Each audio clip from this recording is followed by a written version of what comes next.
안녕하세요. Good evening. 저는 평양에서 외교관을 하다가 한국으로 망명을 왔었습니다. 그리고 북한 외교부에서 제가 14년 동안 외교관으로 지냈고 운이 좋게도 김일성 주석의 프랑스 통역관을 약 3년간 지냈습니다. 그리고 말 한마디 잘못하는 바람에 제가 반동으로 몰려서 국가안전보위부에 쫓겨서 급히 인지를 탈출을 해서 여러 나라를 거쳐서 대한민국에 도착을 했습니다. 그리고 27년 동안 계속해서 북한 연구를 하고 있습니다. 제가 너무 구체적인 표현들을 쓰면 이해하기가 좀 어려울 것 같아서 제가 될수록이면 쉬운 말로 이야기를 하도록 하겠습니다. 먼저 제가 북한 정치 체제에 대한 말씀을 먼저 드리겠습니다. 그 북한 정치 체제의 가장 큰 특징이라고 할 수 있는 것은 공포 정치라고 할 수가 있습니다. 바로 여기서 한 50km 남짓 올라가면 거기서부터 북한이 시작되는데 한 민족이라고 같은 민족이라고 하지만 완전히 다른 삶, 다른 생활을 하고 있는 2,500만이 사람들이 살고 있습니다. 그런데 그 사람들이 왜 말 한마디를 못하고 70년 동안 3명의 지도자를 거치면서 북한 체제에 순응하면서 살아올 수 있는 그 비결은 과연 무엇일까요? 가장 중요한 것은 저는 내재되어 있는 공포심이라고 생각을 하고 있습니다. 사실은 북한 후계 체제라고 하는 것이 김정일 때는 아버지 김일성과 같이 공동 통치를 하면서 후계를 완성해서 김정일이가 국방위원장이 됐었는데 김정은은 사실은 정상적인 후계 수업을 받지를 못하고 2009년 1월 달에 후계자로 지정이 돼서 2년 못 되는 시기인 2011년 12월 달에 김정일이 사망을 합니다. 그래서 2009년부터 2011년까지 저희 연구원에서랑 저희들 북한 연구자들이 분석한 데 의하면 국가안전보위부를 제일 먼저 장악을 하고 국가안전보위부에서부터 통치를 시작한 것으로 저희들이 파악을 하고 있습니다. 아버지 김정일은 당에서 조직지도부라는 부서와 선전선동부라는 부서 2개를 장악을 하면서 결국은 노동당부터 먼저 손에 쥐고 외교, 군사, 고위안전 이런 분야로 넓혀간 반면 김정은은 국가안전보위부를 먼저 장악을 하고 군부를 장악을 하고 노동당을 장악하는 아버지하고는 반대의 순서로 권력을 장악을 합니다. 그래서 여러분 상상을 해보십시오. 이제 28살 난 젊은이가 정권을 잡았는데 알고 있는 사람이라고 하는 사람은 지금 당 국제부위원장을 하는 이수용 부위원장 그리고 지금 미국 폼페이오 장관하고 만나고 있는 김영철 당 부위원장 몇 명밖에 아는 사람이 없었습니다.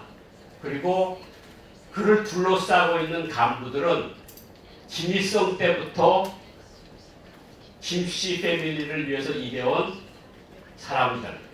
그러니까 아주 노련하고 아주 세련되고 아주 그렇지만 어쨌든 잘 움직이지도 않고 젊은 사람을 약간 비웃는 듯한 그런 체제 하에서 권력을 쥐었는데 저희들이 알고 있는 바에 의하면 김정은은 처음에 2012년 1월 달부터 권력을 행사를 시작을 하는데 권력에서 보고서가 당 정부에서 리포트가 올라오는데 그 리포트에 대한 견해가 없어서 그거를 처형을 당한 장성택 당시 국방위원회 부위원장에게 이 문서를 보이고 그의 의견을 받아서 나한테 가져오라. 그래서 2012년 한 해 동안 김정은한테 올라가는 모든 보고서가 장성택 국방위원회 부위원장을 통해서 보고가 됩니다. 그러니까 사람들이 당정군 엘리트들이 김정은은 약간 허수아비고 장성택이 식권자라는 인식을 합니다. 여기 정치적 판정이고요. 경제적 판정을 보면 정말 평양에서 북한 끝인 온성까지 가는데 그때 한 500km가 안 되는 500km 조금 넘습니다. 500km 조금 넘는 그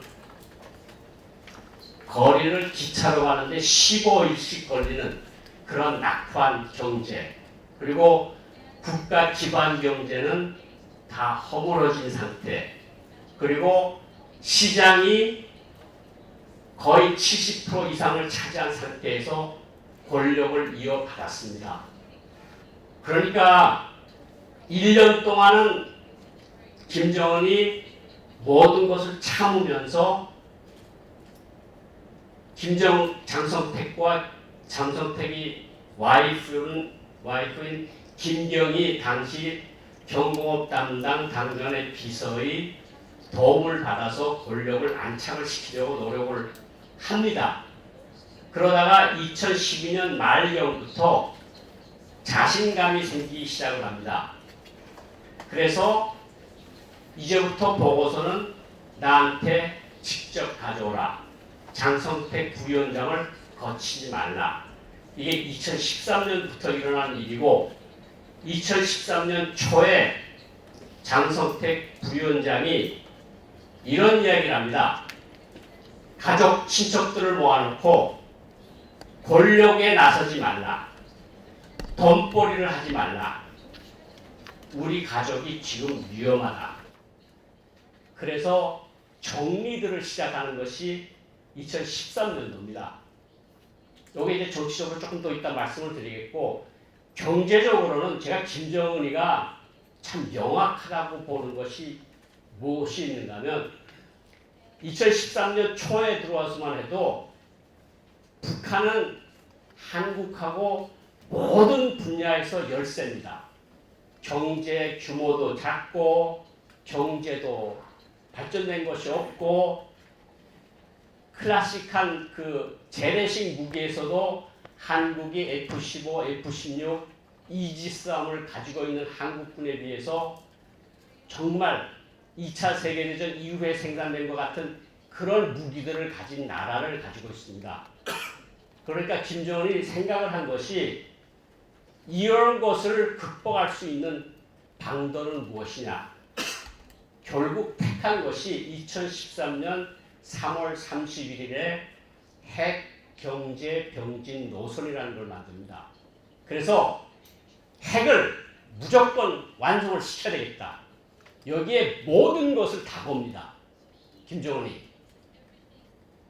그 결과가 오늘 우리가 보는 북한의 현실입니다. 저는 김정은이가 북한 입장에서 보면 아주 똑똑하고 현명한 정책을 택했다고 생각을 합니다.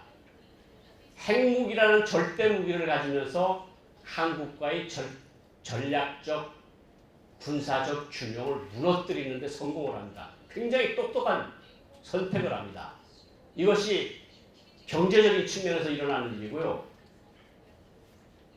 내부를 장악해야 되는데 김정은이가 복원되는 정말 여기다 훈장을 이만큼씩 달고 벤츠 좋은 차 타고 다니고 2층짜리 좋은 집에서 사는 사람들이 가는 데마다 있습니다. 나이가 50대인 사람, 60대인 사람, 70대인 사람, 지역 90대인 사람까지도 주원이 있는데 말도 잘 안 듣고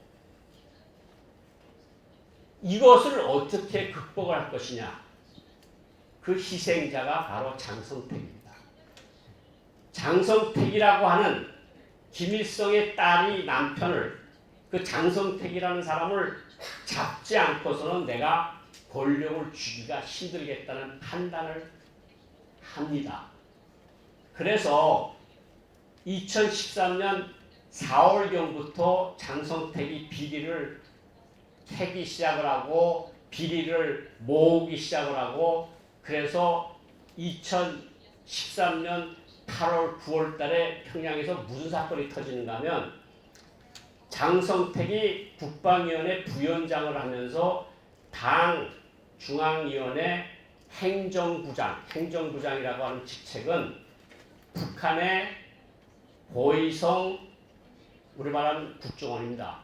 그리고 보안성 우리 말하면 경찰입니다.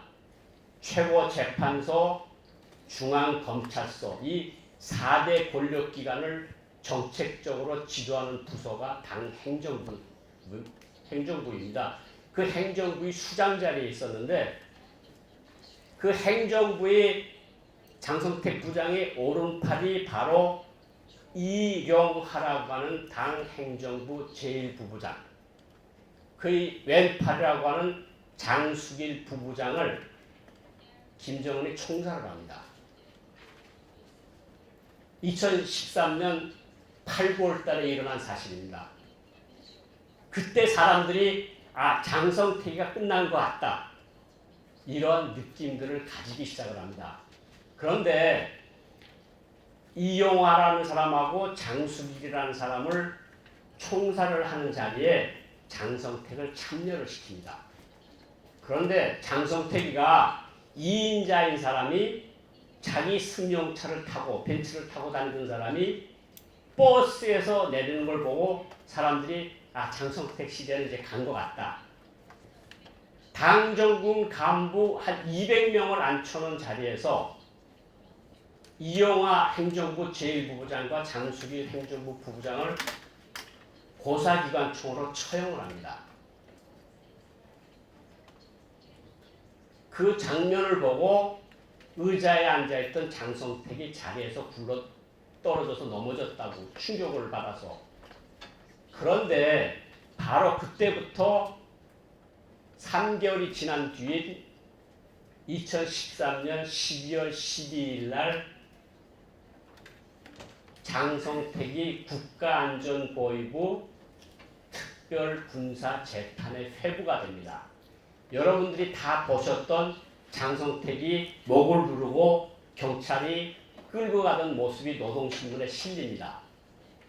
거기서 장성택이한테 뒤집어 씌운 죄는 많습니다. 나라의 귀한 석탄을 이웃나라, 중국을 말하는 건데 그냥 표현은 이웃나라의 싼 값으로 판 죄. 그리고 식당에 가서 저녁에 술을 마시면서 여자들하고 논 죄. 그 다음에 내가 총리를 하겠다고 총리 자리를 넘보면서 그랬던 죄. 죄목들이 굉장히 많습니다. 그리고 장성택이를 죽인 것을 본 사람은 한 명도 없답니다. 제가 프랑스 파리에 가니까 전문가들이라는 분들이 저보고 장성택이를 며칠 동안 굶주리게 한 개들이 뜯어먹게 해서 죽였다는 게 사실이냐 이렇게 물어보는 전문가들도 있었는데 실제로 장성택을 죽인 사람을 본 사람은 없다고 합니다. 그런데 국가안전보위부 특별 판결문 제일 마지막에 반당, 당을 반대하고 반당, 혁명을 반대하는 반당 반혁명 종파분자 장성택은 사형을 언도받았으며 사형은 즉시에 집행되었다. 이게 북한 노동신문에 나온 글입니다. 이게 무슨 효과를 가져오는가면요. 북한 당정군 간부들이 일시에 풀어준 평양이라고 표현할 정도로 얼어붙습니다. 김일성이 딸이 살아있는데 그 남편을 총살했다고 노동신문에서 이야기하니 당정군 간부들, 여기 훈장 많이 달고 좋은 음식 먹으면서 벤츠 타고 다니던 사람들이 깜짝 놀랍니다. 장성택이도 죽이는 판에 우리 같은 사람은 얼마나 쉽게 죽이겠느냐. 이게 북한 정치 역사에서 조선민주주의인민공화국이 생겨서 저는 장성택 처형 전의 조선과 장성택 처형 이후에 북한이 다르다고 생각을 합니다. 이제까지 김일성, 김정일 때도 사람들 안 보이는 데서 간부들을 죽인 적은 있지만 이렇게 높은 사람을, 김일성의 가게를 죽인 사람은 없었습니다. 그러니까 그때부터 북한 간부들이 땅에 납작 엎드렸습니다. 이게 유일 지배 체제를 세우는데 가장 중요한 역할을 한 것이 장성택 처형입니다. 자, 처형 소리가 나오니까 한 가지 더 말씀을 드리겠는데 2015년 4월 달에 현영철이라고 하는 인민무력부장, 여기 말하면 한국 국방상과 같은 사람이 러시아의 세미나에 참가를 갔다가 돌아옵니다. 세미나에 갔었는데 세미나에서 발제를 북한군의 위력에 대한 발표를 합니다. 조선인민군은 최첨단 무기로 무장된 세계 최강군의 군대이다. 우리는 미국과 싸워서도 능히 이길 수 있다. 이런 주제로 발제를 합니다. 그리고 세미나가 끝난 다음에 소련군 최고의 간부들을 만납니다. 최고의 간부들을 만나서 무슨 이야기를 하느냐면 방공 레이더하고 전투기하고 방공 미사일을 달라고 요청을 합니다. 물론 소련에서 러시아에서 그것을 거부를 합니다. 근데 지금 평양에서 들려온 소식에 의하면 소련군 고위 장성이 현영철의 부탁을 들으면서 당신네가 온갖 최고의 무기로, 현대적인 무기로 다 무장을 했다는데 그 무기를 우리한테 달라. 우리 러시아군도 소련군하고 싸워서 이길 자신이 없다. 당신에는 이길 자신이 있다는 군대가 왜 우리한테 무기를 달라 그러냐. 그렇게 이야기를 했고 평양에 돌아와서 김정은을 만나서 결국은 갔던 일이 잘 되지 않았습니다. 모스크바에 갔던 일이 잘 안 됐습니다. 가서 뭐라고 왔느냐. 질책을 받고 집에 들어왔는데 저녁에 퇴근을 해서 들어왔는데 와이프가 식사를 차려줬을 거 아닙니까? 식사 자리에서 당신 얼굴이 많이 힘들어 보인다. 딱 한마디 했다 그럽니다. 젊은 지도자 모시고 일하기가 너무 힘들다. 그 말이 도청에 걸려서 조선인민군 보위사령부에서 도청 테이프를 잡아가지고 김정은한테 보고를 했다고 합니다. 그래서 김정은이 화가 나서 그 사람에 대한 일체 조사를 지시하는 그 와중에 조선인민군 훈련 일꾼대, 군대가 훈련을 하지 않습니까? 훈련을 한 그 장교들을 위한 대회, 4월 27일, 28일 날 진행이 되는데 그 대회에서 김정은이 연설을 합니다. 최고사령관으로서. 근데 여기 한국신문에도 다 나왔습니다. 텔레비전에도 나왔는데 현영철 인민무력부장이 앉아서 좁니다. 그게 텔레비전의 비치입니다. 그러니까 저희들이 연구원에서 북한 텔레비전을 보면서 아, 저 사람 위험하다. 왜냐? 장성택이를 죽일 때 죄목 중에 한 가지 죄목이 뭐냐면 최고 지도자를 모신 회의장에서 장성택이 박수를 건성건성 원래 이렇게 박수를 쳐야 되는데 장성택이 박수를 이렇게 칩니다. 그거 보면서 저희들이 그랬거든요. 연구원에서 저거 저렇게 건방지다가 저 사람 죽겠는데 그런데 죽었거든요. 그런데 현영철이 앉아서 조는 걸 보고 아, 저 사람 위험하다. 근데 그 다음날 바로 총살이 됐습니다. 4월 29일 날 강건 군관학교라고 해서 이제 한국의 태릉에 있는 육군사관학교 같은 연병장에 북한군 장성 수백 명을 앉혀놓고 그 자리에서 현영철을 고사기관총으로 쏴서 죽입니다. 그러니까 이제 군대가 납작 엎드립니다. 야, 이게 보통 사람이 아니구나.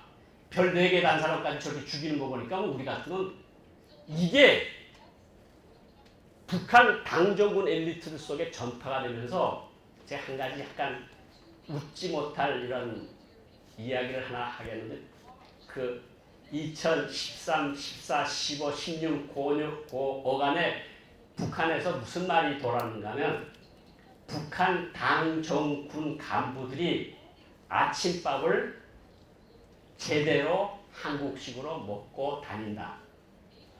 그전에는 당정군 간부들이 아침에 달걀 한 알, 우유 한 컵, 카스테라 빵 한 조각 먹고 출근하랬는데 어느 순간부터 와이프들이 4시에 일어나서 새밥을 짓고 된장국을 끓이고 나물을 무치고 생선을 구워서 남편한테 먹입니다. 그리고 남편이 나갈 때 셔츠를 주고 넥타이를 내주고 양복 자켓을 주면서 여보 오늘 잘하고 들어와. 이게 무슨 의미인지 아십니까? 이게 마지막 식사가 될 수 있다고 부인들이 생각을 하기 시작을 한 겁니다. 왜냐하면 저희들 연구원에서 작년도에 종합한 데 의하면 김정은 집권해서 지난해 말 정도까지 적어도 중앙부처 국장 이상급 간부가 거의 340명이 총살되거나 수용소로 간 것으로 저희들이 집계를 해본 적이 있습니다. 그러니까 북한에서 유일적 지배체제는 확고하게 들어선 거다. 이게 가장 중요한 게 공포심이다. 대신에 북한 김정은이가 뭐는 좀 잘하는가 하면 인민들에 대한 사랑 표시를 참 많이 합니다. 이게 아버지, 할아버지하고 좀 다른 측면인데 내가 일을 제대로 못해서 인민들이 아직 배를 골습니다. 제가 잘못했습니다. 이런 정도의 말을 10년 사이에서 합니다. 저는 그 말 듣고 깜짝 놀랐습니다. 정말. 북한에서 이런 적이 없었거든요. 그리고 스키장도 만들고, 물론 스키장을 만든 건 북한 사람을 위한 건 아니겠지만 스키장, 물놀이장, 아파트 이런 것들을 많이 만지기 시작을 하면서 이걸 인민에 대한 사랑으로 이야기를 합니다. 그래서 제가 한 가지 사실만 말씀을 드리면요. 여러분 태영호 공사 아시죠? 저 한 외교부 한 7년 후배인데 평양에 만수대 언덕이라고 김일성 큰 동상이 있는 그 밑에가 만수대 지구 아파트라 그러는데 그걸 김정은이가 들어와서 새로 쳤습니다. 40층짜리 50층짜리 집들이 있는데 태호공사가 공사로 나가기 전에 외무성 부국장을 했는데 외무성 한 사무관이 자기한테 7시쯤에 와서 저 퇴근 좀 하게 해주십시오. 미쳤나? 부국장, 국장, 부상들이 다 앉아서 일을 하고 있는데 조그만 사람이 7시, 8시 퇴근하겠다는 말이 되냐? 잘못했습니다. 한 일주일 뒤에 그 젊은 직원이 부국장이 저희 집에 가서 오늘 저녁에 술 한잔 하시죠. 오케이, 콜. 갔는데 만수대 아파트에 앞에는 만수대 아파트 겉에는 전깃불들이 번쩍번쩍합니다. 여러분들이 평양에 다닐 때 외국인이 다닐 때 보는 바로 그 번쩍번쩍하는 아파트인데 뒤로 돌아갔는데 사람이 한 400명 정도가 줄을 서 있습니다. 이거 뭐냐? 엘리베이터 타기 위한 줄입니다. 엘리베이터 왜 이렇게 사람이 많으냐? 그게 아침에는 6시부터 7시까지 1시간, 저녁에는 7시부터 8시까지 1시간 동안만 엘리베이터가 움직입니다. 그러면 40층에 사는 사람들은 아파트 올라가는데 30분, 1시간씩 걸린다고 하니 그래서 자기 엘리베이터 타고 올라가서 식사를 한 다음에 그 친구한테, 젊은 친구한테 그 다음 날부터는 너는 그냥 7시에 퇴근해라. 그래서 퇴근을 시켰다고 합니다. 이게 지금 바깥에 보여지는 평양하고 속이 평양하고 다르다는 것을 제가 말씀을 드리고 싶고요. 사실은 김정은이가 잘못한 것만 있느냐? 그건 아닙니다. 아버지 김정일 때는 경제가 너무 나쁘니까 여러분들 아시는 분들은 아시겠지만 노동당 우선 정책을 버리고 군 우선 정책인 선군 정치를 합니다. 그래서 군이 비대해집니다. 그리고 군이 모든 꼭대기에 올라가섭니다. 이게 사실은 정상적인 사회주의 나라가 아니었다고 할 수가 있는데 김정은이가 올라서서는 노동당 기구들을 정상화하고 있습니다. 그리고 형식적이나마 당 대회를 열고 당 전원회의를 하고 당 대표자회를 하고 중요 결정을 당 정치국에서 하는 모양을 취합니다. 김정일 때는 이런 모습이 전혀 없었습니다. 김정일은 제가 직접 들은 것도 어떤 이야기를 했냐면 왜 쓸데없이 사람들을 모아놓고 형식적인 대회를 하느냐. 그 대회 안에도 잘 굴러가고 있는 거 아니냐. 그래서 김정일 시대에는 북한에서 당대회가 한 번도 열리지 않았습니다. 그런데 김정은 시대에 들어와서 군대의 권력을 낮추고 당 기구를 정상화함으로써 약간 사회주의 기본으로 돌아가는 모양새는 취하고 있다고 볼 수가 있을 것 같습니다. 질문사항이 있으면 이따 다시 말씀을 드리겠습니다. 그러면 김정은 체제하에서 지난 6년 동안 평양에서 아니면 북한에서 무슨 변화가 일어나느냐. 제일 먼저 제가 말씀드리고 싶은 것이 주민들의 동향을 제가 말씀드리겠습니다. 제일 먼저 중요한 것은 권력계층, 당정군 엘리트들이 어떻게 생각이 바뀌었느냐. 아까도 제가 말씀을 드렸지만 가장 중요한 것은 당정군 엘리트들이 무서워하고 있다는 겁니다. 그래도 김일성 때, 김정일 때는 잘못하면 탄광이나 광산이나 협동농장에 보내서 1, 2년 동안 일시키고 반성을 하면 다시 제자리에 올려놨는데 김정은 들어서서 몇 년 동안 그냥 사람들 죽였거든요. 그러니까 충격이 굉장히 큰 거죠. 당중앙위원회 부부장, 부장, 국방위원회 부위원장, 인민군 대장 이런 사람들을 총살하는 거 보면서 아 이게 정말로 무서운 사람이 정말로 나타났다. 이게 이제 가장 중요한 것 같고요. 북한에서 이 김정은 통치 수레의 가장 중요한 것 중에 하나가 인사 사업인데 아주 자기가 용서 못하겠다는 사람은 처형을 하고 이거 좀 건방지다고 느끼는 사람은 어떻게 하는가 하면 직위는 그대로 둡니다. 예를 들어서 최부일 인민보안상 여기로 하면 한국경찰청장인데 별이 4개입니다. 근데 어떤 실수를 합니다. 그 사람한테 무슨 일을 하겠습니까? 별 3개를 뺐습니다. 별 하나입니다. 그런데 그 밑에 있는 차관들은 별이 3개입니다. 그러니까 얼마나 창피하겠습니까, 이 사람이. 별 하나짜리가 별 3개, 4개짜리 사람들 모아놓고 회의를 하자니까 이게 김정은식 롤러코스터 인사 사업입니다. 그러니까 지금 황병서라고 여러분들 이야기를 많이 들었겠는데 황병서가 김정은 정권의 창업 공신입니다. 그 사람이 당중앙위원회 조직부 부부장이라는 직책을 하다가 김정은 시대 들어오면서 조선인민군 총정치국장, 북한에서 북한군에서 넘버1입니다. 그리고 북한 내부 권력 서열로 넘버2입니다.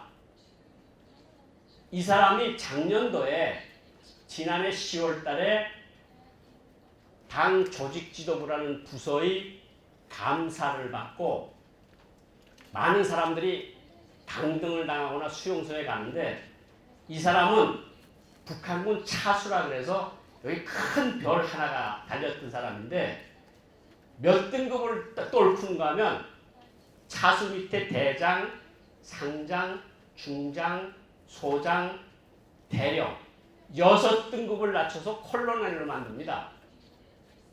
그래가지고 오늘 한 부대에 보냅니다, 이 사람을. 그러니까 어느 날 군 넘버1에서 연대장급으로 떨어져가지고 몇 달 동안 군에서 복무하다가 김일성 고급당학교라는 데 가서 사상교육을 받고 다시 당중앙위원회 조직부 부부장으로 복귀를 합니다. 이런 식의 인사사업을 하니까 사람들이 겁을 먹지 않으려 먹지 않을 수가 없습니다. 다 겁을 먹었다.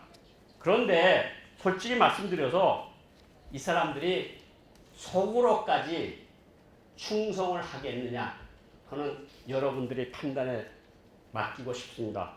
일반 주민들은 어떠냐? 일반 주민들은 사실은 아시는 분들이 있는지 모르겠는데 1995년부터 99년까지가 북한에서 고난의 행군이라고 하는 그 시기입니다. 4년 동안에. 황장엽 전 노동당 비서의 말에 의하면 그때 300만 명의 굶어 죽었다. 저희들한테 직접 이야기해 주었습니다. 그때 북한 사람들이 생각이 바뀝니다. 우리 집의 가장은 위대한 수령님, 우리 집의 어머니는 위대한 조선노동당. 이것이 95년도까지 생각이었습니다. 근데 사람들이 굶어 죽고 국가나 당이 이 사람들을 방치를 하게 되면서 이제는 우리가 혼자서 먹고 살아야 된다. 이런 의식이 생기면서 결국은 북한 주민들은 고난의 행군 전 주민들하고 고난의 행군 후 주민들하고 다릅니다. 북한 사람들은 일부 사람들 탈북민들 계속해서 들어오고 있는데 가장 기본적으로 말을 하고 있는 게 당과 수령에 대한 충실성보다는 먹고 사는 것이 더 중요하다. 그러니까 북한에 이게 통용이 가능할지 모르겠는데 2개의 당이 있다. 조선노동당, 여러분들 다 아실 겁니다. 그리고 조선장마당. 한국말로 당이 다 끝나는 게 당자로 끝납니다. 근데 내용은 다릅니다. 장마당이라는 게 마켓이라는 뜻입니다. 근데 조선노동당은 사람들이 교육을 하고 일을 잘못하면 추궁을 하고 욕을 하는데 장마당에 가면 먹여줍니다. 그러니까 장마당이 조선노동당보다 훨씬 좋다. 이게 이제 북한 주민들의 일반적인 생각이라고 할 수 있을 것 같고요. 북한에 지금 여러 가지 변화들이 일어나고 있는 중에서 가장 큰 변화가 시장, 장마당의 확대입니다. 지금 북한의 장마당이 이게 세는 장마당을 그 숫자를 세는 그 규정에 따라 좀 다르긴 한데 조그만 장마당까지 계산을 하면 한 580개, 큰 장마당이라고 하는 만 계산을 하면 430개의 장마당이 있습니다. 북한 주민의 70에서 80%가 이 장마당에 의해서 먹고 삽니다. 제가 한 가지 실례를 드릴까요? 대학을 졸업하고 의대를 졸업하고 의사가 된 사람한테 한 달 월급이 북한 돈 3,000원입니다. 3,000원이면 이것을 공식 환율로 하면 150원이 1달러니까 20달러입니다. 한국 돈으로 22,000원. 그런데 북한은 공식 환율로 적용되는 나라가 아니고 블랙마켓 가격으로 형성되는데 블랙마켓에서 1불이 북한 돈 8,000원입니다. 그러면 의사 한 달 월급이 50센트가 채 안 된다는 소리예요. 한국 돈으로 500~600원 한다는 소리입니다. 500~600원 가지고 어떻게 먹고 삽니까? 생수 한 병이 1,500원. 북한 돈. 그리고 장마당에서 앉아서 먹는 옥수수 한 그릇이 3,000원입니다. 그러면 한 달 월급을 타서 옥수수 한 명이 옥수수 한 국수 한 그릇을 먹는 월급이 없어지는데 그럼 어떻게 사느냐? 제가 그걸 설명을 드리겠습니다. 북한에서 현재 당정군 간부들이 권력자들이 여자들이 거의 장마당에 가 있습니다. 그러니까 공식적으로 매장이 차려지고 세금을 받는 데서 일하는 여자들은 대체로 권력자의 집안인 경우가 많습니다. 그런데 난전이라고 그러죠. 노점상을 하는 사람들은 정말 서민들이고 그 안에서 국가에 세금을 내면서 일을 하는 사람들은 다 권력과 밀접한 연관이 있는 집의 여자들이 장사를 합니다. 그래서 장사를 해서 한 달에 버는 돈이 북한 돈 50만 원에서 100만 원 정도를 번다고 합니다. 그러니까 새로운 장마당 세력이 성장을 하고 있습니다. 이 사람들이 바베큐를 먹고 맥주를 먹고 소고기 구워 먹고 하는 사람들이 바로 이런 사람들입니다. 그러니까 제가 예를 들어서 공장에 낮에 나가서 일하는 것은 사회주의를 한다고 그러고 제가 구두를 만드는 재간이 있습니다. 기술자입니다. 공장에서 원료, 자재가 없어서 하루에 구두 한 켤레를 만들지 못합니다. 근데 이 사람이 집에 가서 하룻밤에 구두 한 켤레씩 만들어 팝니다. 그걸 어떻게 파느냐? 그 기계가. 그 기계를 돈을 꾸어서 기계를 집에다 하나 장만해 놓고 다달이 할부로 그걸 물어가면서 구두를 만들어 파는데 국가에서 만든 구두보다 훨씬 그 질이 좋습니다. 구두를 한 켤레만 만들어 팔면 그 집 한 달 생활이 진행이 됩니다. 그러니까 낮에는 사회주의를 하고 밤에는 그 사람 북한 사람들 표현대로 하면 자본주의를 합니다.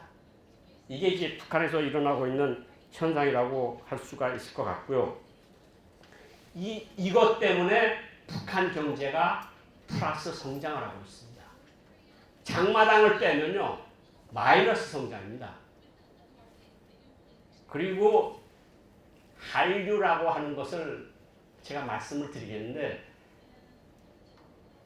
그 한국 K-팝이라고 하는 게 평양에 어떻게 들어가는가 하면 북한 텔레비전을 보면 저희들 사무실에 북한 텔레비전이 있는데 한 10초 보면 보고 싶지가 않습니다. 1년 360일 똑같은 소리입니다. 모든 것이 잘 되고 있고 다 잘 될 거고 수령은 위대하고 당은 어머니 같고 이런 소리 계속 하니까 그냥 똑같은 소리다. 그런데 중국에 있는 조선족, 북한 국적을 가지고 있건 한국 국적을 가지고 있고 조선족들이 어느 순간부터 뭘 깨닫는가 하면 북한 사람들이 한국 드라마나 한국 뮤직비디오나 한국 영화에 관심을 많이 가지는구나. 그래가지고 케이블 TV를 통해서 들어오는 한국 드라마를 그날 저녁에 복사를 합니다. 그래서 처음에는 DVD를 팝니다. DVD. 한국 드라마 DVD. 오늘 뭐 별그대 별 어쨌든 어떤 한국 드라마를 하나 하면 46회 그 다음 날에는 46회가 평양에 들어갑니다. 근데 그것이 점점 발전하면서 그 큰 것이 가지고 다니기가 불편하고 자꾸 보의원, 보안원, 경찰한테 자꾸 검색에 걸리니까 USB로 바뀝니다. 그랬다가 지금은 SD 카드로 바뀝니다. 요만합니다. 요걸 보다가 걸리면 태영호공사가 이야기한 것처럼 콧구멍에다 넣으면 됩니다. 아니면 입에다가 넣고 삼키면 끝입니다. 그 전에 USB를 사용할 때까지는 어떤 일이 벌어지는가 하면 비사회주의를 그러니까 사회주의적이 아닌 것이 비사회주의라고 그러는데 비사회주의 TF팀이 거의 저녁마다 집집을 돕니다. 어떤 집을 도는가 하면 북한 텔레비전은 10시 반이면 끝이 납니다. 왜냐하면 전기 사정도 안 좋아서 지금도 북한 텔레비전은 오후 3시에 시작해서 저녁 10시 반이면 텔레비전이 끝납니다. 근데 텔레비전이 끝났는데도 그 집에서 불빛이 나와요. 그러면 요 집은 뭔가 본다. 그러면 가서 문을 두들깁니다. 들어가서 뭘 보았습니까? 그전에는 그 DVD 플레이어 하나를 가지고 봤는데 너무 많이 자꾸 걸리니 탈로가 나니까 똑같은 DVD 플레이어 중국산을 2개를 돌립니다. 하나는 혁명 영화를 돌리고 여기는 김일성이가 나오는 혁명 영화입니다. 여기는 남조선 드라마가 돌아갑니다. 보이원이 딱 들어와서 뭘 봤습니까? 보십시오. 만져보면 따뜻하거든요. 틀어보면 김일성 만세 드라마가 나오면 이 충성스러운 동물들이다. 나가는 거죠. 근데 사실은 2개를 동시에 돌리는데 딱딱 문을 두들기면 한국 드라마는 뜯어가지고 이불 속에다 잡아놓고 SD 카드를 코에다 넣는 거죠. 이렇게. 그전에는 DVD를 볼 때는 너무 급할 때는 창문을 열고 바깥에다 집어 던졌는데 보위원들도 이제는 보안원들도 아니까 아파트 밑에 프라시 들고 다 뒤지는 거죠. DVD가 날라 떨어진 것이 없는지. 그 다음에는 USB는 적어도 이만큼 크잖아요. 잡기가 쉬운데 SD 카드는 집어 던져도 요만한 게 잘 보이지도 않거든요. 지금 우리 그 국가안보전략연구원에도 북한 엘리트 탈북자들이 적지 않은 수가 와 있고 제가 만나는 새로운 탈북민들을 만나면 한국 드라마에 대해서 저보다 더 잘합니다. 저는 드라마 잘 안 보는데 하도 막 뭐 며느리가 시어머니 때리고 뭐 이런 거 아주 그런 거 막장 드라마가 돼서 잘 안 보는데 북한 사람들한테 그게 아주 굉장히 신기한 거죠.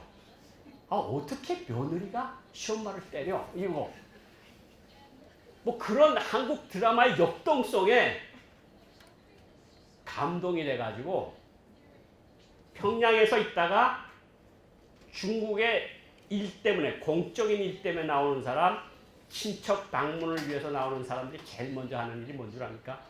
자기가 보고 싶었던 드라마를 구해가지고 그걸 일주일 내내 다 보고 들어가는 거죠. 이 드라마는 이렇게 끝났다. 뭐 어떤 탤런트가 어떤 탤런트하고 어떻게 결합이 됐다.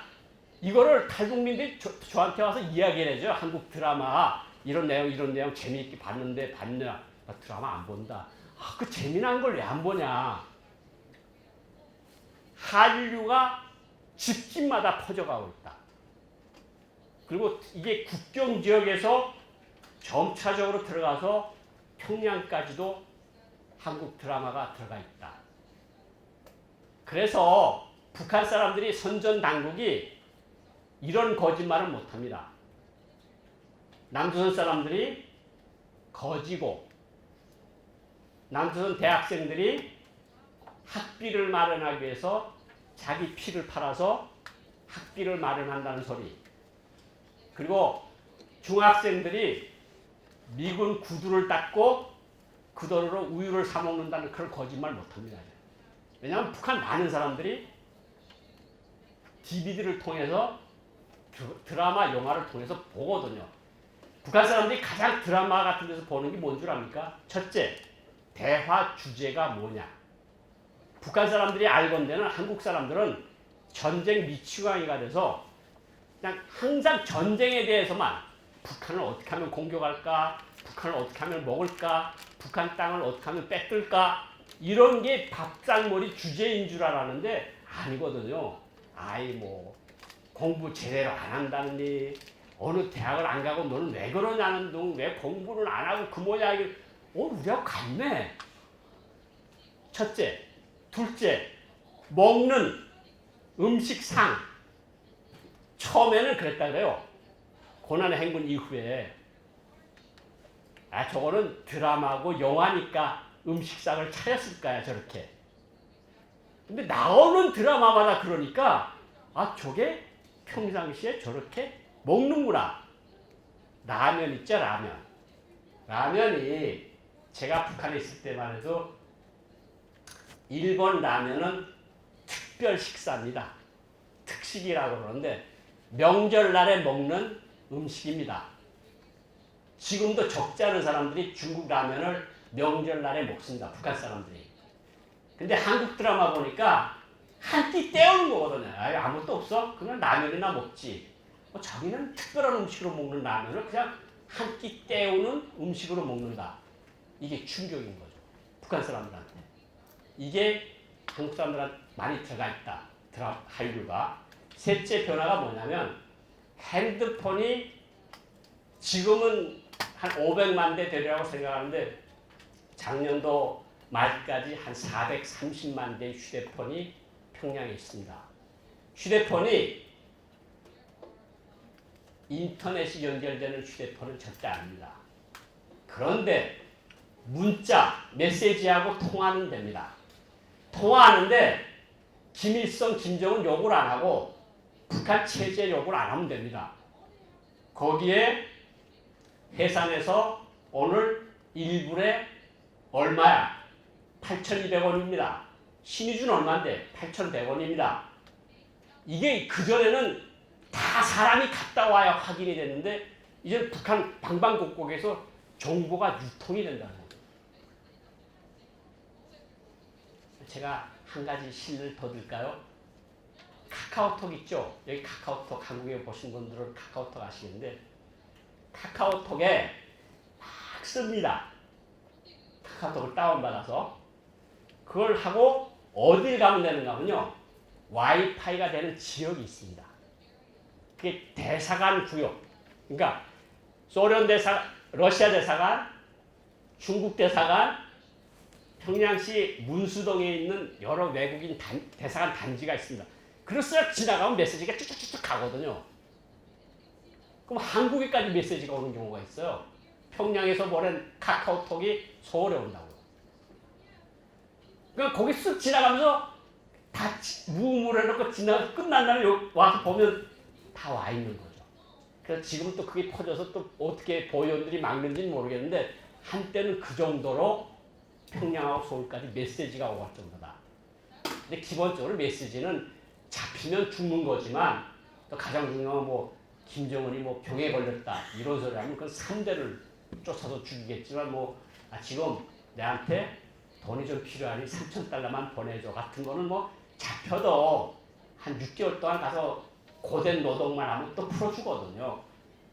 그러니까 그런 것들이 왔다 갔다 한다고. 한국에 와 있는 탈북민들하고 친척들한테 나 3,000달러 보내줘. 이런 것들 오케이 누구한테 보낼게. 그런 말들이 오고 정도로 휴대폰이 많이 퍼져 있다. 그러니까 이것이 결국은 북한 체제를 변화시키는 동력으로 사용될 수 있다고 말씀을 드릴 수 있겠고요. 제가 전망에 대해서 말씀을 좀 드리겠는데 아마 여러분 4월 27일 날 판문점 선언을 할 때 김정은이 판문각에서 이렇게 걸어 내려오는 모습 기억이 나실 겁니다.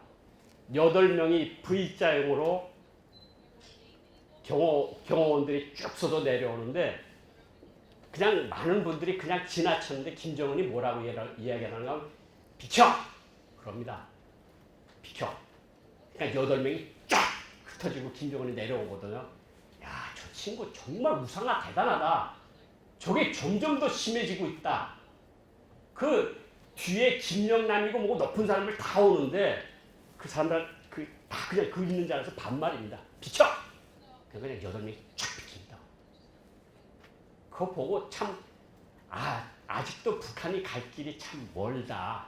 그런 생각을 했는데 어쨌든 이런 공포 정치는 앞으로 계속될 것 같다. 그리고 시장화는 막을 수 없는 추세다. 북한이 지금 시장을 닫으면 폭동이 일어납니다. 시장을 닫을 수가 없습니다.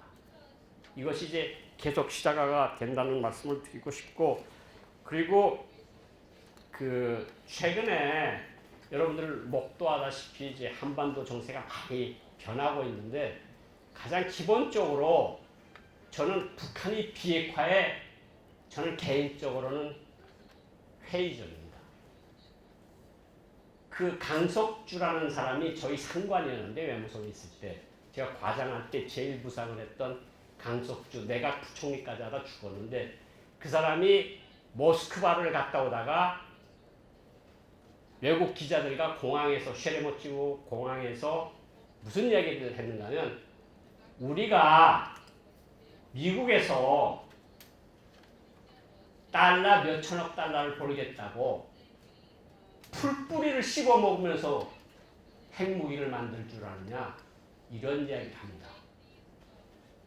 70년 동안 핵무기를 만들려고 하면 50년대 후반이니까 50년대, 60년대, 70년대, 80년대, 90년대 한 60년 동안을 만들어 오려고 했던 그 핵무기를 쉽게 내려놓지는 못할 것이다. 그렇지만 한 가지 희망을 가지는 거는 트럼프 대통령 만나서 김정은이가 무슨 이야기를 했냐면 이거 조금 좀 통역하기가 좀 어려울 것 같은데 그릇된 편견과 잘못된 인식이 때로는 우리 발목을 잡았다. 나는 그렇게 하지 않겠다. 이게 뭐냐면 김일성과 김정일을 비판한 겁니다. 김일성과 김정일이 미국에 대해서 그릇된 편견을 가지고 있었다는 소리 아닙니까? 그래서 아마 트럼프 대통령이 나 김정은 믿는다고 계속해서 이야기를 하는 것 같아요. 트럼프 대통령 만나서 5초면 안다면서 이렇게 상대방이 뭘 생각하는지. 그래서 아마 트럼프 대통령이 그렇게 자신만만해 하는 것 같은데 그래도 앞으로 갈 길은 멀다. 그리고 북한이 그렇게 녹록한 사람들이 아니다. 왜냐하면 북한 김정은은 업무파딸 같아요. 제가 왜 이런 말을 하냐면 만나는 사람마다 김정은이가 주장하는 북핵 문제의 단계적, 동시적 해결 방법을 다 지지합니다.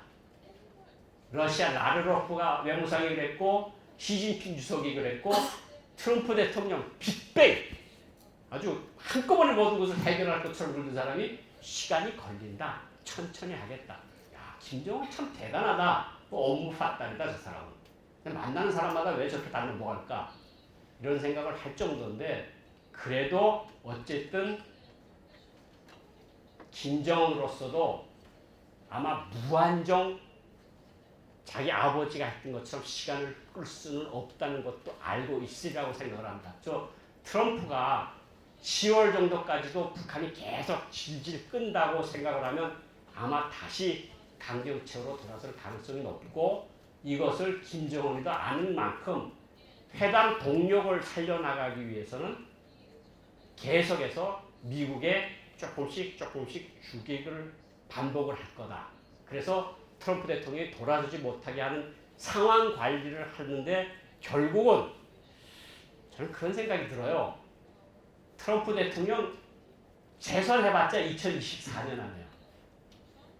재선 못하면 2020년에 끝나는 거고, 김정은은 앞으로 젊었으니까 한 40년 할 수 있는 사람 아닙니까? 누가 이길 것 같습니까, 여기서? 그래서 북핵 문제가 그게 쉬운 문제가 아니라고 생각을 하고, 미국 관계도 결국은 마찬가지입니다. 지금 폼페이오 장관도 뭐 갔다 와서 사실은 평양 갔다 왔는데 6일날 7일날 갔다 와서 좋게 평가를 했습니다. 근데 북한 외무성 성명은 정반대입니다. 강도 같은, 갱스터 라이크 같은 그런 표현을 쓰면서 미국을 비판했거든요. 그리고 김정은이가 만나주지도 않았어요, 폼페이오를. 처음에 3월 달에 갔을 때, 5월 달에 갔을 때 그렇게 정성을 들여서 폼페이오를 대접을 했는데, 오늘 북한 노동신문에 뭘 나온 줄 압니까? 김정은이가 폼페이오에 와 있을 때 저기 양강도라고 하는 북중 국경 감자밭에 가서 앉아 있었어요. 폼페이오가 그러지 않겠어? 내가 북한 감자보다 못한 거냐? 근데 김정은 얼굴에 자신만만합니다. 미국 대해보니까 별거 아닌 것 같거든요. 그 트럼프도 계속 자기한테 계속해서 좋은 말만 하고, 폼페이오도 좋은 말만 하고. 그런데 이런 상황이 언제까지 갈까? 제가 미국에 있는 친구들하고 계속해서 연계를 맺으면서 이메일을 주고받는데, 미국에 있는 전문가들 대다수가 회의적입니다. 북한 비핵화에 대해서. 그렇지만 어쨌든 지금은 기다려보는 거죠. 어쨌든 진실의 순간은 언젠간 다가올 거고, 결국은 북한이 계속 저 식으로 갈 건지, 아니면 전략적 결단을 해서 정말 핵을 깨끗이 포기하고 싱가포르식이든 베트남식이든 중국식이든 개혁 개방을 할지는 아직은 예단하기가 힘들고, 그것을 결론을 내리는데 3개월이면 충분하다. 이제 7, 8, 9, 10월까지 4개월 정도만 있어 보면 김정은이 무엇을 원하고 있는지 알 수가 있을 것이다. 그런데 그 가능성이 있는데도 대화를 안 하는 것처럼 바보스러운 짓은 없는 거죠. 대화는 계속해서 하는 것으로 하고, 그 사람이 하는 말을 믿어야 합니다. 일단. 근데 옛날에 그런 말이 있잖아요. 믿되 검증하라. 검증의 시간이 왔을 때 북한의 진실성이 나올 거라고 생각을 합니다. 제가 1시간 동안 이야기를 했으니까 질의응답, 질문이 있으시면 제가 감사합니다.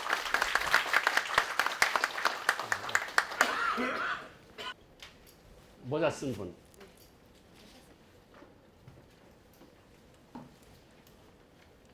Good evening, everybody.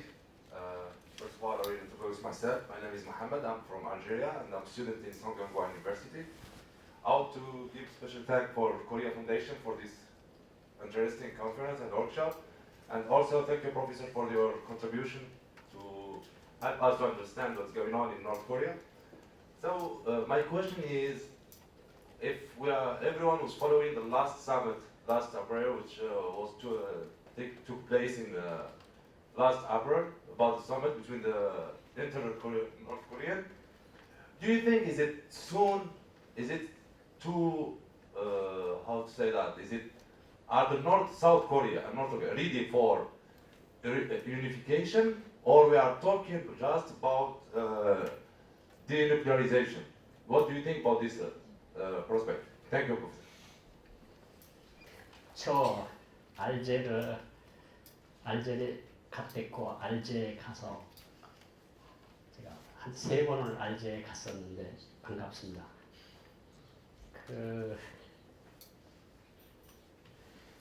굉장히 어려운 질문을 주셨는데 아직 통일할 준비가 되어 있지 않다고 생각을 합니다. 왜냐하면 북한이 추구하는 정치 체제하고 한국이 추구하는 정치 체제하고는 너무 큰 차이가 납니다.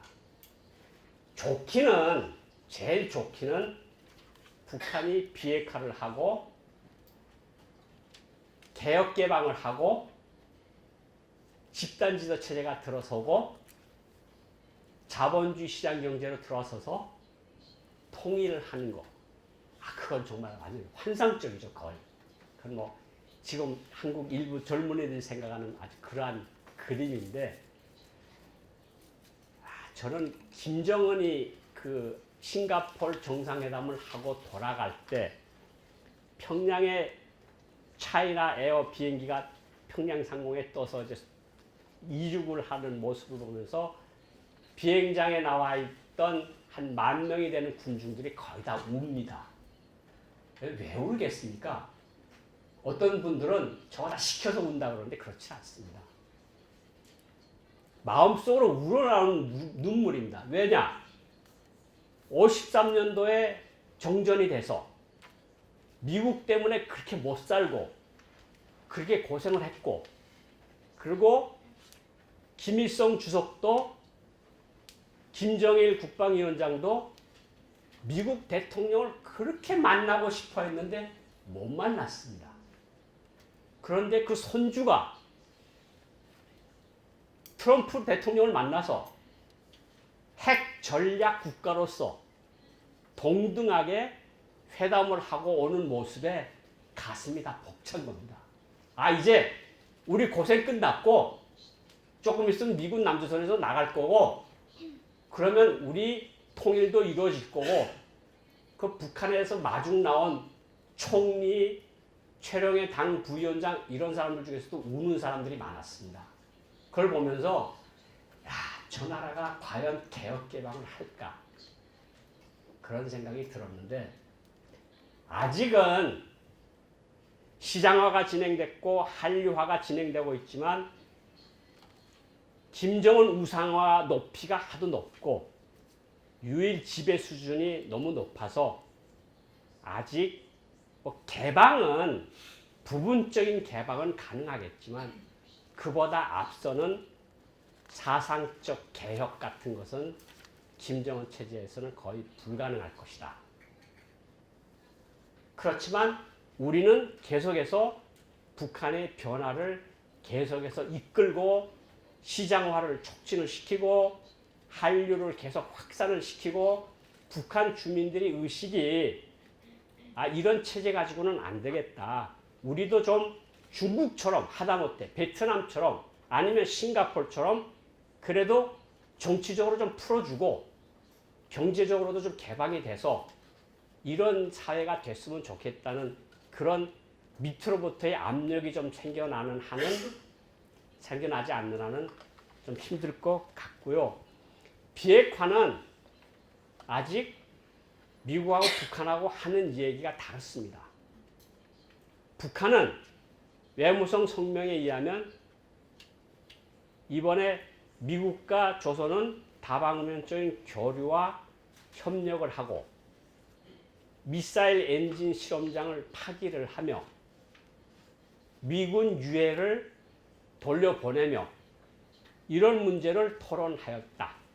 근데 미국은 또 딴소리입니다. 북한의 비핵화에 대해서 오랫동안 설명을 했다. 제가 북한 외무성 성명을 보고 놀란 것이 뭐가 있느냐면, 우리는, 그러니까 조선입니다. 우리는 핵실험장을 폐기를 했는데 미국은 총안자로 폐기하지 않았다. 결국은 한미 군사연습 중단이라고 하는 것이 북한으로서는 총안자로 것보다 못한 물건으로 아예 치부해버렸어요. 그거 보고 참 놀랍다. 북한 정말 북한 얘기 참 대단하다 그런 생각이 들었는데 아직 북한 비핵화의 겉만 돌고 있고 아직 중심으로 한 걸음도 들어가지 못했다. 이것은 미국과 한국과 중국과 러시아 등 국제사회가 앞으로 북한을 그런 방향으로 끌고 가야 한다. 그것이 제 생각입니다. 그런데 혹시 알겠습니까? 김정은이가 내일 아침에 일어나서 나 진짜 비핵화 할 거야. 뭐 그럴지 누가 알겠습니까? 그걸 믿어야죠. 지금 그냥 선의의 행동, 선의의 말 이게 서로 주고받는 거 아닙니까? 미국하고 북한하고. 똑똑해. 그냥 자기 국민 사랑해. 나는 김정은이 괜찮다고 생각해. 김정은 나는 트럼프 대통령을 아주 믿고 있어. 그러니까 신뢰, 선의 말 이게 오고 가고 있는 상황이거든요. 혹시 압니까? 정말 오늘 아침 자고 깨어나서 내일 아침에 일어났는데 김정은이가 생각이 바뀌어서 나 비핵화 할래. 그리고 이제 그냥 남조선하고 통일하고 말 거야. 혹시 이런 날이 어떻게 하겠습니까? 한번 믿어보죠 뭐. 다른 그 옆에 분.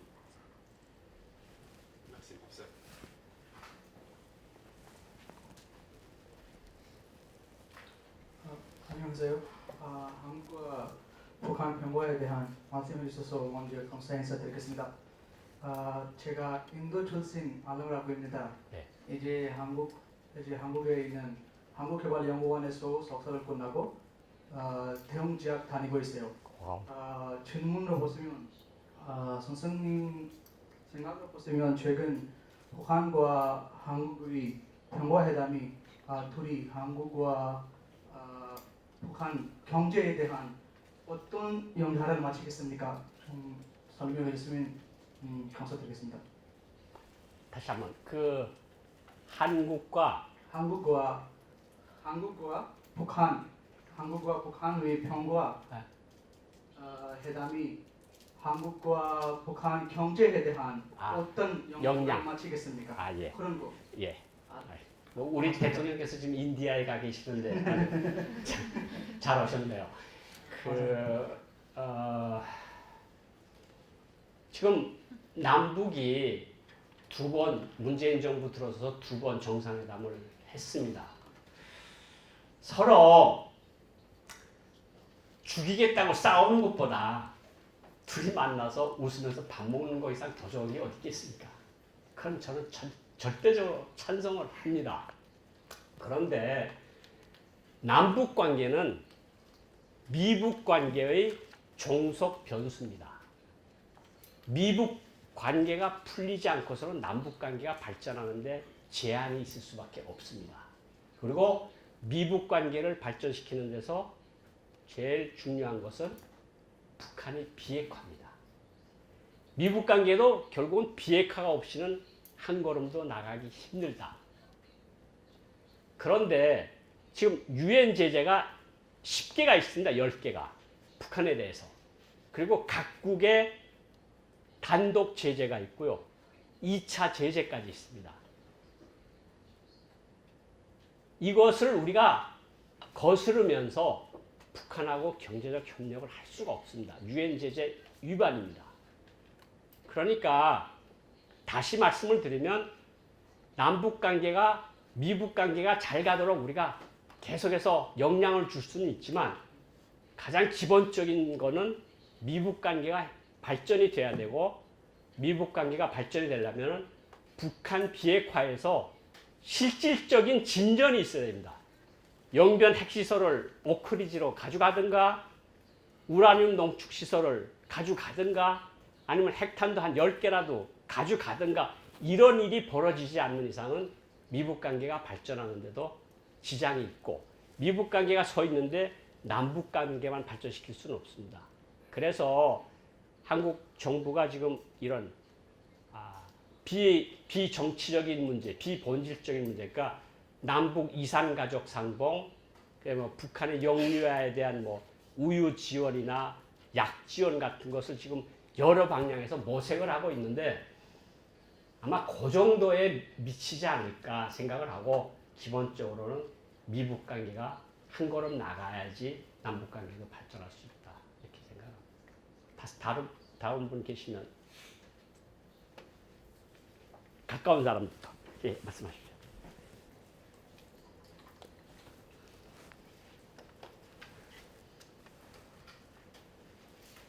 Thank you so much, Professor.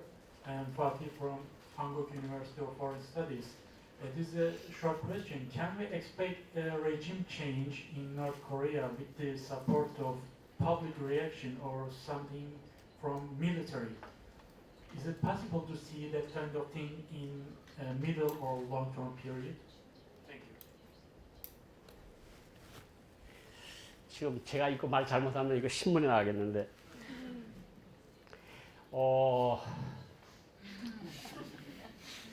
북한에서 군의 쿠가 일어나기는 굉장히 힘듭니다. 왜냐하면 사단장에 있다고 예를 들면 사단장을 보는 감시하는 사람이 사단 정치위원이 있고 사단 보위부장이 있고 사단 보위소대가 있습니다. 이 사람들 눈밖에 나서 혼자서 독자적인 행동을 할 수가 없습니다. 그래서 조직적인 군부의 움직임은 굉장히 어렵다. 다만 어떤 것은 가능한 것 같은 거면요. 몇 번 시도가 있었다고 저희들이 전해 듣고 있는데 김정은 개인에 대한 암살입니다.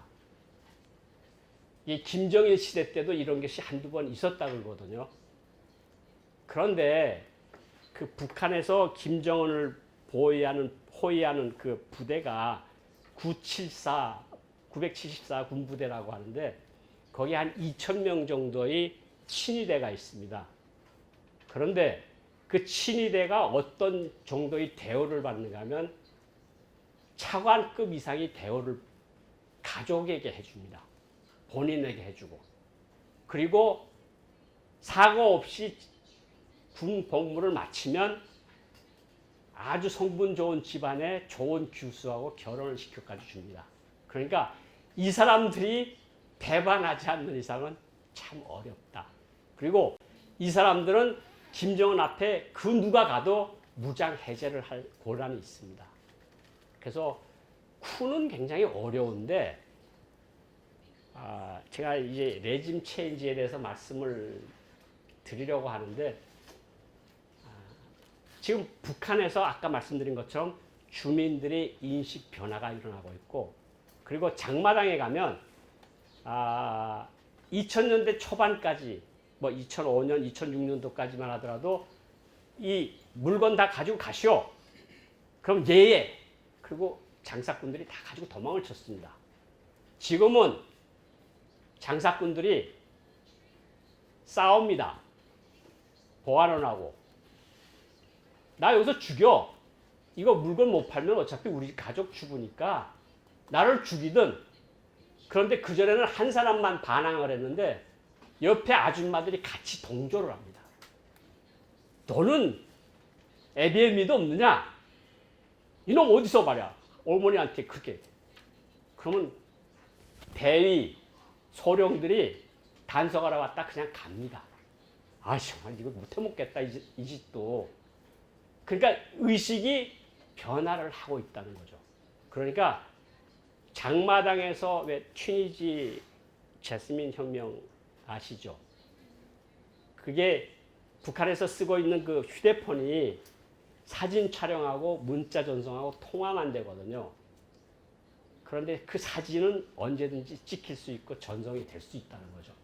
그전에는 휴대폰이 없을 때 이런 거 상상도 못했어요. 그냥 거기서만 소식이 돌고 말았거든요. 왜냐하면 기차 타고 나가기도 힘들고 다른 도시에 가서 이야기를 퍼뜨리기도 힘들었는데 이제 휴대폰 들고 어느 한 사람이 분신 자살을 했다. 이거는 20-30분 안에 북한 전역으로 퍼질 수가 있다. 그러니까 이전하고는 다르다. 그러니까 오히려 쿠보다는 주민들이 소요 쪽이 오히려 더 가능성이 높다. 저는 그렇게 생각을 하고, 뭐 사실은 그냥 두 가지입니다. 김정은이가 정말 어느 날 아침에 천사로 변해서, 나 그냥 비핵화하고 다 그냥 인민들 잘 먹게 잘 살게 할 거야. 이런 결심을 내리든가, 아니면 그냥 밤에 잤는데 그냥 고스란히 밤에 가는 거 하늘로 그냥 그거 제일 좋은 거죠 사실은. 저는 그렇게 생각을 합니다. 왜냐하면 북한 노동신문에 뭐라고 나왔는가 하면 김일성 조선은 3대 지났습니다. 지금 3대. 3대를 지나서 4, 5대를 거쳐서 6, 7대 만대로 이어질 것이다. 그 노동신문 그걸 보니까 정말 끔찍합니다. 저게 30년 동안씩 계산을 해서 7대면 벌써 200년이 가는 거 아닙니까? 그때까지 우리는 뭐라고 살죠 도대체? 그러니까 정말 김정은이 정말 생각을 바꿔서 정말 전략적 결단을 내렸으면 정말 좋겠습니다. 제가 질문에 그렇게 답변을 하겠습니다. 이상입니다. 저기 뒤에. Good evening, Professor. My name is Mahdi. I'm from Iran and I'm doing postdoc research program in the Second University. You completely explained about the regime situation in the North Korea, but in my view, in every lecture, I see that the people in North Korea they are ignored. In any situation that you completely explain about the North Korean regime, Kim Jong-un's family, father, and etc. What about the normal people in the North Korea? Actually, they have been more than 70 years under very heavily propaganda, usually against the capitalism and some Western countries. I want to know that actually the North Korean people, they like any unification with the South Korean people or not. Maybe they don't like any change or any reform about the current situation. Yes, the fear and the economic problem are the main reason for the North Korean stability, North Korean regional stability. But I want to know that actually the people in the North Korean, they do like any change, they do like any unification. Maybe they against the capitalism system in the US or the Western countries. Thank you.